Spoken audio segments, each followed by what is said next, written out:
Good morning বন্ধুরা। আমার চিনির রসটা হয়ে গেছে, এবার বাতাসা দেবো, আমের চাটনিটা করব। চিনির রস দেওয়া হয়েছে, এবার বাতাসা দেবো। বাতাসাটা দিয়ে সুন্দর একটা ফ্লেভার আসবে, খেতেও ভালো লাগে। আমের চাটনিটা করব, তোমরা দেখতে থাকো, ঠিক আছে?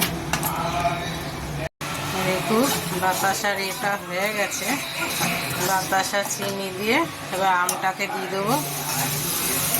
আমের চাটনি সুন্দর রেসিপি।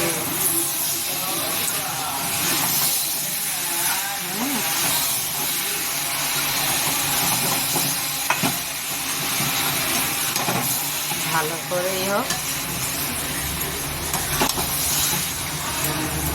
চাটনিটা হয়ে যাবে, লেগে হোক আস্তে আস্তে। দেখো বাতাসার থেকে জল বেরিয়েছে, আমটা বেশ গাঢ় হয়ে গেছে, দেখো বেশ হয়ে যাচ্ছে। আর একটু শুকিয়ে গেলে তারপর নামিয়ে দেবো। দেখতে থাকো, ছোট ছোট সুন্দর হয়েছে। হচ্ছে আমের চাটনি বাতাসা চিনি দিয়ে কর, আপনারাও খেয়ে দেখবে, খুব টেস্টফুল হয়, ভালো হয়। মশলা দিয়ে দেবো, দারুণ মশলার গন্ধটা সুন্দর, ভালো লাগবে মশলাটা, সেন্টটাও ভালো।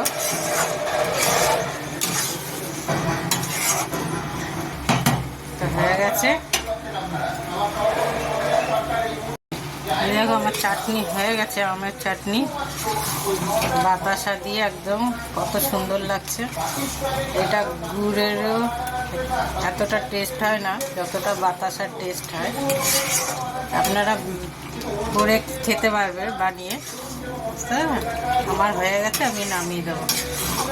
এটা আস্তে আস্তে হয়ে যাবে, শুকিয়ে যাবে আর ঝোলটা মরে যাবে, দারুণ গ্রেভিটা আসছে।